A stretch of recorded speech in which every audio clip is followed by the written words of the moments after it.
Vamos a hablar del coronavirus. Vamos a hablar de una persona que sabe del coronavirus, porque lo vivió y lo trató. Pero la gente que me sigue recordará que la semana pasada yo estuve hablando de las 4 plagas y le estuve diciendo a ustedes las muertes por coronavirus, cuántas correspondían exactamente al coronavirus y cuántas correspondían a las causas subyacentes, a los problemas que tenía el paciente previo y que eran problemas metabólicos. Señor, yo tengo la presión en 12.8, 12.8, 12.7. Mi abuelo no se la tomó nunca la presión y mi papá siempre tuvo la presión en 12. A los 90 y tantos años tenía la presión en 12. Mi mamá también. Somos saludables, él o ella. Yo tengo un hermano menor que yo que murió de una trombosis. Tengo una hermana que murió con 300 y pico de libras.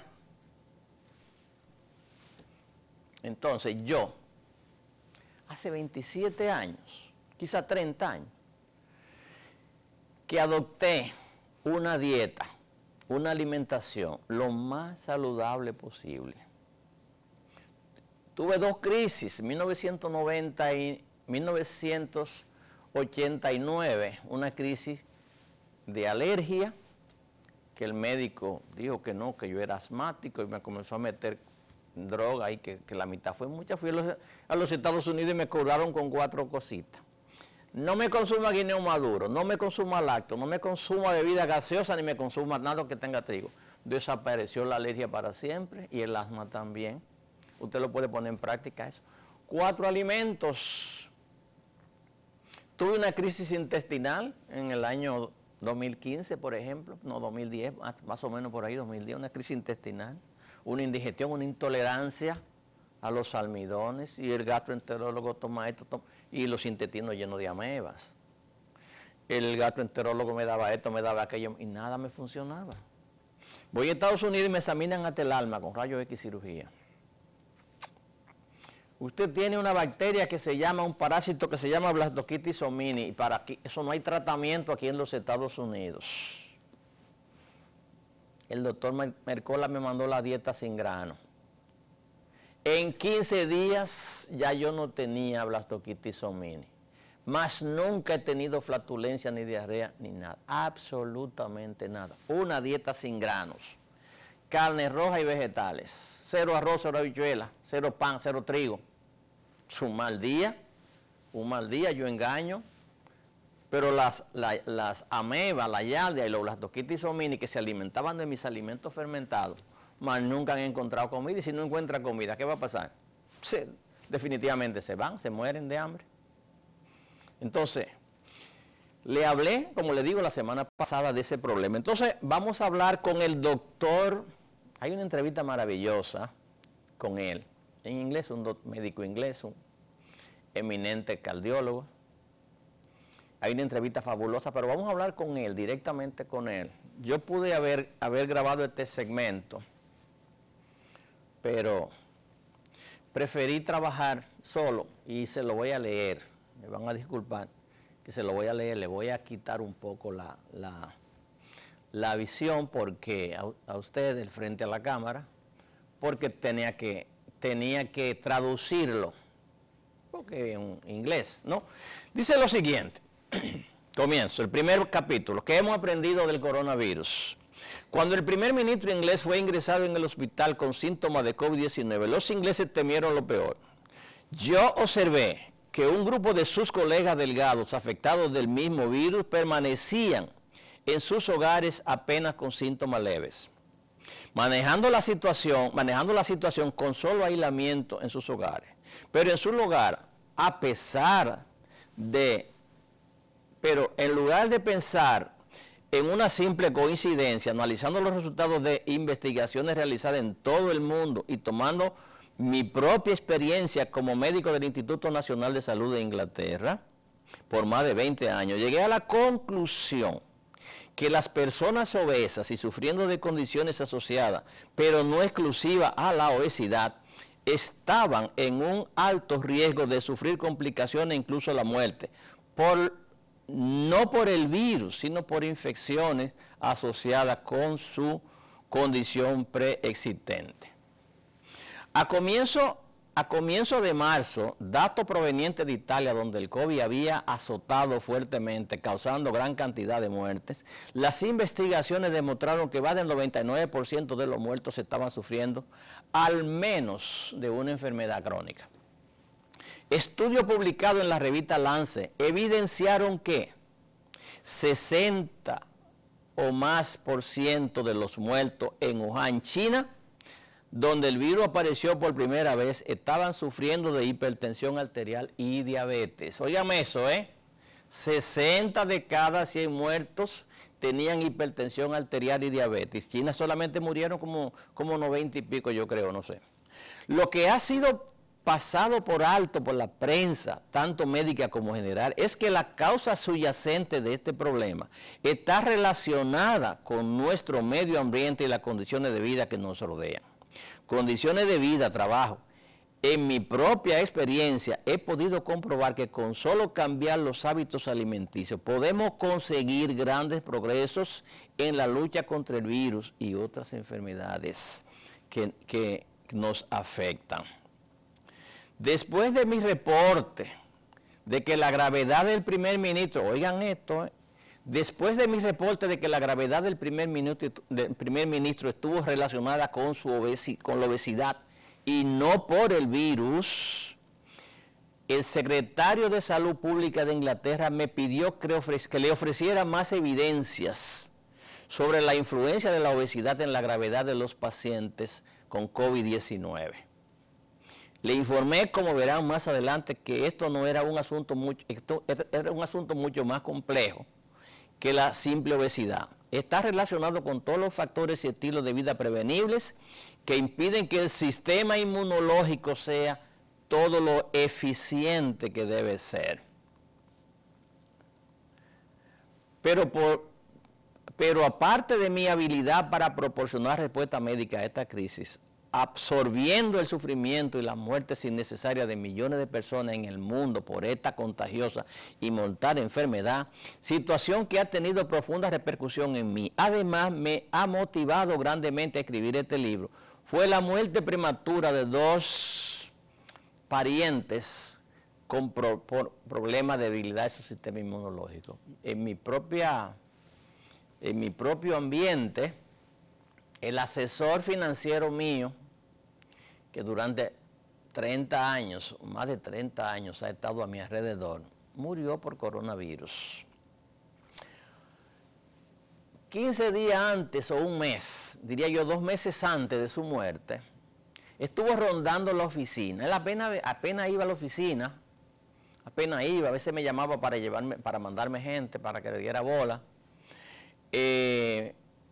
Y nada, sus centavitos había que depositárselos. Pero estuvo rondando la oficina como 15 o 20 días, pidiéndome que le hiciera análisis, que le pusiera ozono, que todos los análisis estaban más o menos, pero él lucía desmejorado. Con una desesperación para irse para los Estados Unidos, se le puso ozono una vez y se fue, pero yo no puedo controlar. Yo puedo controlar la mía, pero yo no puedo controlar ni la vida de mis pacientes, ni los hábitos de mis pacientes. Me decía, no, porque yo como poco, porque yo esto. Cuando vaya a comer poco realmente, sí. Había perdido mucho peso. Se fue a Estados Unidos y una semana después me llaman. Nadine Flores Villamán, los que lo conocen, los que lo recuerdan, Nadine Flores Villamán, Nadine Napoleón Flores Villamán, nacido en la Yagüita de la Vega, murió de coronavirus. Me llamaron que estaban enfermos, que la doctora quería, él le dijo que yo era su médico, cosa que no era verdad. Me llamaron que le mandara mi correo para mandarme el informe de lo que le estaban haciendo. Mandaron un informe de 60 páginas de todas las cosas que le estaban haciendo, entre ellas la fotografía de los pulmones, la radiografía de los pulmones, que parecían el fondo de un caldero donde se cocina con leña. Se pasó un mes más y yo dije, ahí no hay nada que hacer. Si sobrevive va a quedar muy chocado. Su condición subyacente. Presentió su muerte, no se sabe. Sabía lo que tenía y nadie lo sabía. Bueno, el asunto es el siguiente. ¿Qué? Murió. Dice, aparte de mis observaciones como médico científico, bueno, ya eso se lo dije, y mis habilidades como médico clínico para compartir conocimientos sobre los vínculos entre el sistema inmunológico y las enfermedades metabólicas, escribo este libro con la motivación y la perspectiva de alguien que ha tenido que lidiar con toda la emoción y la tristeza de ver parientes cercanos morir prematuramente en la más horrible de las circunstancias. Nadie debe morir en estas circunstancias y ningún familiar tiene que pasar por la pena de contemplar un paciente con coronavirus. Lo que ha hecho el COVID en nuestro bienestar y estilo de vida se expone en áreas de nuestro cuerpo que ha sido sistemáticamente maltratada e ignorada y en sí misma nos han hecho más vulnerables a ese particularmente pernicioso virus. Pero aparte de las perturbadoras y angustiosas estadísticas, historias que han arropado el mundo, podemos extraer de las lecciones que el virus nos ha enseñado, podemos mirar el futuro con optimismo. Oigan esto, mirar el futuro con optimismo. La lectura de este libro, yo le daré el nombre, cómo se llama el libro, son 21 días hasta cierto punto de dieta para fortalecer el sistema inmunológico. No faltará quien me diga que se lo mande, ¿no? Yo tuve que comprarlo por Amazon con el propósito de que me llegara rápido. La lectura de este libro nos enseñará por qué tantas personas han perdido sus vidas por virus, pero más importante, nos servirá de una guía práctica para usted, sus amigos y familiares para soportar su inmunidad y aumentar su resistencia para combatir infecciones. Tan por el medio de la lectura e investigaciones, espero les ayudará a combatir y desafiar la propaganda desinformativa y mercadológica que nos hace cada vez más propensos a la obesidad y las demás enfermedades metabólicas, pero que además adquiramos experiencia y así estar preparado que no vuelva a sorprender al mundo de una pandemia como esta. Recuerden, señores, que yo en este país, en este mundo, es la única persona que habla del sistema inmunológico. La única persona que habla del sistema linfático. Les traje a ustedes, y se lo puse ahí en la pantalla, y le puse ahí un fragmento de un libro escrito por Soledad Barruti, una eminente investigadora argentina, donde hablaba de los mal comidos y la mala leche. En español, mala leche quiere decir mal genio, mal genioso. Esta señora se pasó 3 años investigando los supermercados para finalmente encontrar que su niño de 11 años comía 3 veces al año su peso en azúcar. Si él pesaba 60 libras o 100 libras a los 100 años, se comía 300 libras de azúcar al año sin darse cuenta. En 1960, un norteamericano consumía aproximadamente 14 libras de azúcar morena al año. Hablo del norteamericano porque es la única estadística que tengo más cerca. En el año 2010, un norteamericano consumía 188 libras de azúcar al año. 188 libras de azúcar al año. La mayor parte en forma de fructosa y sirope de maíz en bebidas gaseosas. Entonces, ¿cuánto aumentaron los americanos de cintura? De 34 aumentaron a 40 y tanto. A 40 y tanto. ¿Y por qué? Las bebidas gaseosas que dicen que no tienen calorías. El engaño de la propaganda y que la gente lo cree, pero... Entonces, es muy desigual, como dice el poeta, es muy desigual esta partida de ajedrez. Yo soy una golondrina. Y soy una golondrina que muchas veces me veo y me siento como un carroñero. ¿Qué es un carroñero? El Banco de Nova Scotia. El Banco de Nova Scotia se ha pasado su vida ahí en la Kennedy, en un cuartito, y solamente usted oye hablar de ello cuando aparece un banco quebrado. Se la ingenian con los gobiernos de turno para comprar la carroña. A propósito de banco quebrado. ¿Qué piensa hacer el gobierno, señores, con los bienes de Baninter y con los bienes de Bancrédito? Ahí vi que Marino Zapete le dio un fuetazo a Adriano Miguel Tejada, porque ellos tenían un conflicto. Y Luis Abinader fue a visitar a Marino Zapete. Y Adriano Miguel Tejada le dijo que eso era un mal mensaje que le estaba mandando a la ciudadanía, qué sé yo, que Marino Zapete trapeó el piso con él. Le dijo: árbol que nace torcido nunca su rama endereza, porque es de naturaleza el vicio con que ha nacido. Y el Diario Libre nació de la quiebra fraudulenta del Listín y de la quiebra fraudulenta de la Universal, de la Nacional de Seguro y del Banco Nacional de Crédito. Y un pagaré ahí de todos los cuartos del mundo en el Banco Central desapareció. Y entonces Marino Zapete le dijo: ustedes no tienen calidad moral para hablar y para darle pauta al gobierno. Ellos están viendo este programa. Este programa lo están viendo gente de Diario Libre. Y a lo mejor ahorita me llaman. Esto no es asunto personal. La lección que vamos a obtener del virus, ¿qué hemos aprendido del COVID-19? En este momento, octubre 11, hay más de 37 millones de casos de COVID confirmados en el mundo y más de 1.100.000 muertos, los cuales cerca del 20% corresponde a los Estados Unidos de Norteamérica. El coronavirus es una variedad de virus que usualmente causa enfermedad en animales. La explicación más socorrida para la aparición del coronavirus es una aparición en un mercado de animales en Wuhan, China, en noviembre del 2019, señalando al murciélago como la primera fuente. De hace varias décadas, variedades de estos virus han aparecido en humanos produciendo síntomas gripales, fiebre, calofríos, dolores, tos muscular, etc. En cierta medida, el COVID se asemeja al virus producido por el SARS, el síndrome agudo respiratorio. ¿Usted se acuerda de eso?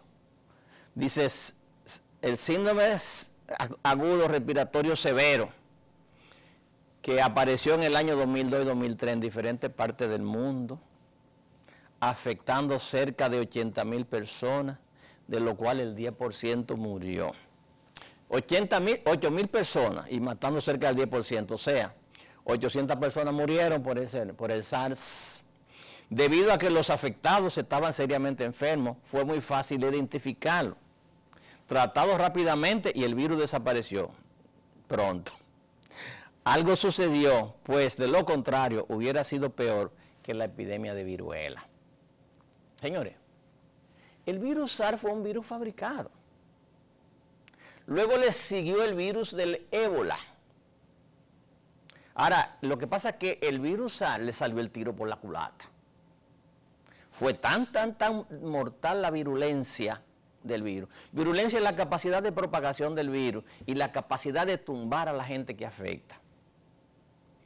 Entonces resulta que hubo que sacarlo rápido, porque dicen, Dios da la llaga y da la medicina. Entonces la gente que realmente fabrica los virus tiene la contra.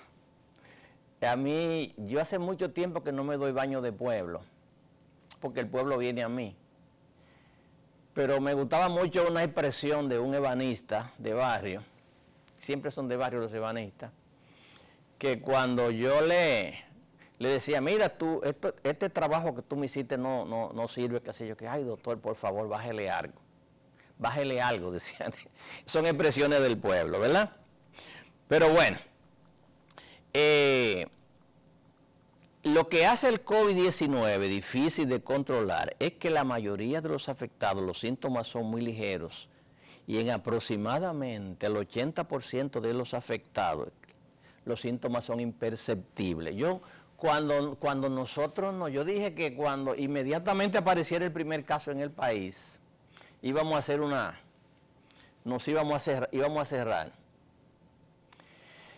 Y una semana después que cerramos, que dejamos de dar consultas, que cerramos a Cumbre, tanto en Santo Domingo como en Santiago, una semana después, yo sentí en el cuerpo de todo.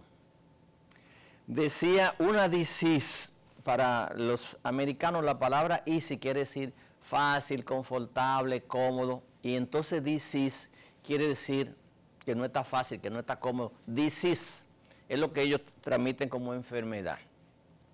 Esa disease, yo sentía de todo, yo sentía en el cuerpo, sentía fiebre de madrugada, sentía dolores musculares, que no era yo, este no es mi cuerpo, señores, decía yo. Iba a la finca, iba al pelao, donde nadie usa mascarilla, ni distanciamiento, pero yo no me sentía bien.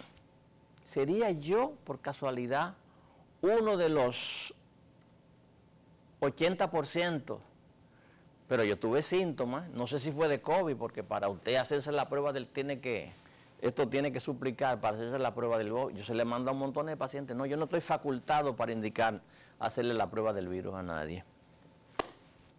Este es un asunto que se maneja así, mire, muy herméticamente, muy herméticamente. Pero bueno, el 80% de las personas que sufren del coronavirus son imperceptibles. Muchos afectados apenas presentan síntomas, pudiendo convertirse fácilmente en agentes transmisores del mismo. La higiene regular, tales como lavado de las manos, mascarillas, distanciamiento social, son importantes para evitar la transmisión, sobre todo después de tener contacto con sospechosos de tener el virus. Los síntomas más frecuentes son malestar general de garganta, tos seca, fiebre, cefalea, dolor muscular, debilidad general. Hay muchas personas que quedan con síntomas parecidos a la chikungunya. Otros reportan secreción nasal, malestar estomacal y pérdida del olfato, que puede aparecer en el 3%. La pérdida del olfato puede aparecer en el 3% de los afectados como único síntoma. Como único síntoma. ¿Me regalan un segundito? Garganta seca.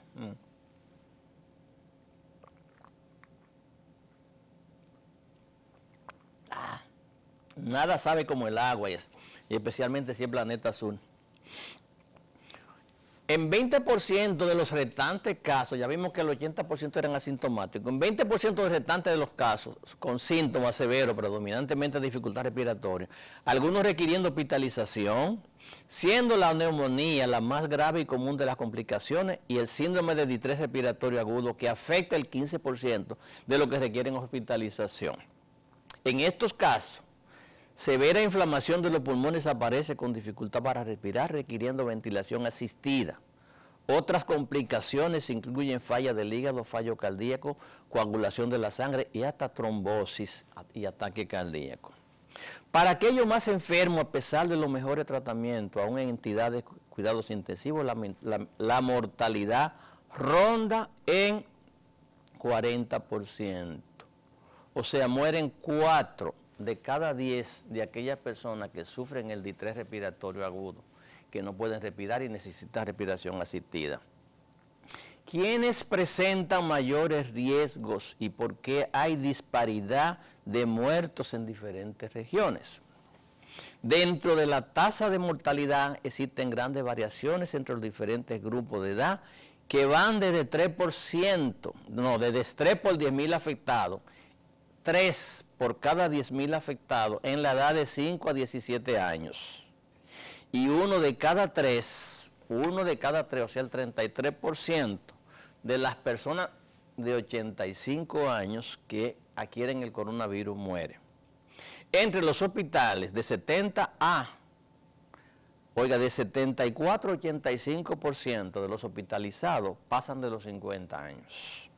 O sea que es una enfermedad que ataca fundamentalmente la población adulta y envejeciente. Después de la edad, señores, la condición que más afecta el comportamiento del virus es la condición de salud previa a la adquisición del virus. Por ejemplo, para aquellos que padecían algún problema de salud previo a la adquisición del virus, la tasa de mortalidad es 12 veces más seria que la gente que no sufre nada. Yo, por ejemplo, una persona que tiene diabetes, hipertensión, que es obeso, tiene 12 veces más probabilidad de morir del coronavirus que yo, porque no sufro de ninguna de esas cosas. ¿Cómo se propaga el virus? Necesito un anuncio por ahí que me gustó mucho en la campaña de Abinader. Otro factor en la variación de la tasa de mortalidad es la velocidad con que el gobierno haya implementado el distanciamiento social, ya que esta es la medida que más contribuye a evitar la propagación del virus, tanto en los asintomáticos como en los que presentan síntomas. Una vez adquirido el virus, los primeros síntomas aparecen alrededor de los 15 días. Los primeros síntomas aparecen alrededor de la semana. Oye, una vez adquirido el virus, los primeros síntomas aparecen alrededor de la semana. Pero la mayoría de los afectados, el grueso de los síntomas aparecen a las 2 semanas. O sea, los síntomas, la mayoría, los primeros síntomas aparecen a los 7 días, una semana. Pero la mayoría de la gente, a los 7 días, a los 15 días, a las 2 semanas, tiene síntomas, lo que van a sufrir de síntomas. Dice, el promedio para desarrollar síntomas, lo repetimos, el promedio para desarrollar síntomas en aquellos pacientes que requieren hospitalización son los 7 días. 7 días, aquellos pacientes que requieren hospitalización. Se estima que el 62%, o sea, 62 de cada 100 de los contagios aparecen en la fase asintomática, o sea que 62% de los contagiados no presentan síntomas, ayer dijimos que 80%.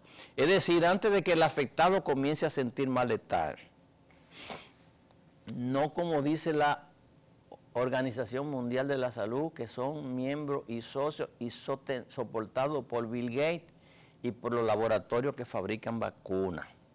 Dice el jefe de las Naciones Unidas que no se tiene claro si los pacientes asintomáticos pueden transmitir el virus. Pero ¿cómo se le ocurre una monstruosidad así?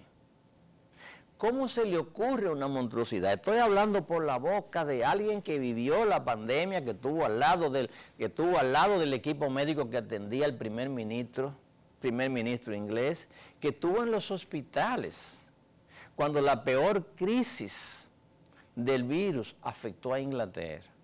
Está hablando esta persona, este señor presidente de la Organización Mundial de la Salud, está en su despacho viajando en helicóptero, en aviones de lujo y todas esas cosas, ¿cómo se dice? En clase ejecutiva y todas esas cosas. Nunca ha ido a un hospital probablemente. El 30 de enero del 2020, la Organización Mundial de la Salud declaró el COVID como una emergencia pública por la forma en que el virus se había expandido a gran parte del planeta, aunque en proporción mucho menor que la actual. Un número de países comenzaron a tomar medidas para contener la propagación, entre ellas los establecimientos, estableciendo la cuarentena a los viajeros que llegaban de áreas conocidas como infectadas. La primera medida de Inglaterra fue para evitar que el sistema de salud colapsara, fue el encerramiento. Quédate en casa. Lockdown. La consigna era, quédate en casa, protege el Sistema Nacional de Salud, salvemos vidas. Pero a pesar de la medida del Sistema Nacional de Salud, estuvo a punto de claudicar o colapsar. Inglaterra terminó teniendo una de las tasas de mortalidad más grandes de Europa. República Dominicana nos ha protegido, papá Dios, que es muy generoso. Hay varias consideraciones a ser tomadas en cuenta.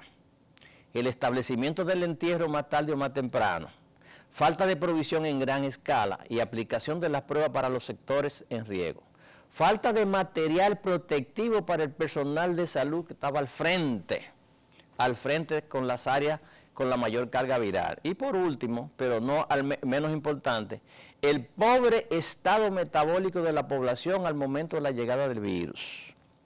Para el verano, más de 500 miembros del personal sanitario se habían perdido trágicamente la vida en la lucha contra el coronavirus, incluyendo médicos, enfermeras y personal de asistencia. ¿Qué nos espera en el futuro? Como a punto de colofón. Señores, esto es alguien que sobrevivió, alguien que puede hablar de lo que te quiera, de hambre que se pasa en la guerrilla porque ha sido guerrillero, hambre, o alguien que sabe el malestar que produce una bomba lacrimógena porque se la han tirado muchas veces, personas que han sobrevivido y que han luchado. Recuerdo una película de Cantinflas donde hablaba de los generales latinoamericanos, los almirantes con barquitos de papel y una varita con un hilito dirigiendo sus embarcaciones, batalla de Belluga, y nuestros generales mayores y todas esas cosas, que nunca han tirado un tiro, que un teniente del ejército americano le puede dar cátedra, generales por antigüedad. Entonces la lucha de nosotros es esa, cambia todos los años. Nosotros tenemos un patrón que se llama la Organización Panamericana de la Salud, OPS, que tiene una oficina en la Secretaría de Salud, que dirige la política de salud del gobierno. Ya el gobierno contrató $20 millones para compra de vacunas, pero no se sabe quién va a ser la primera vacuna. Aquí estuvo precisamente Pompeo en algo parecido. Y entonces nosotros somos libres muchísimas veces de prender o apagar el televisor cuando estamos en nuestra casa. Pero ¿de qué somos nosotros libres, señores? Nosotros somos ni siquiera un peón en el tablero, porque nada más hay 64 fichas en el tablero, 64 posibles movidas. Digo 64 posibles movidas en el tablero. Nosotros no somos ni eso, nosotros no somos tomados en cuenta. Si nuestros amos del norte le da la gana de invadir a fulano de tal, bien, mándame 200, y no se le puede decir que no. Entonces cuando la gente habla aquí, usted ve todos los programas hablando del coronavirus. Yo no quise hablar de coronavirus, hablando del coronavirus, y nos vamos a pasar el resto del año hablando del coronavirus. Adelante, señor director.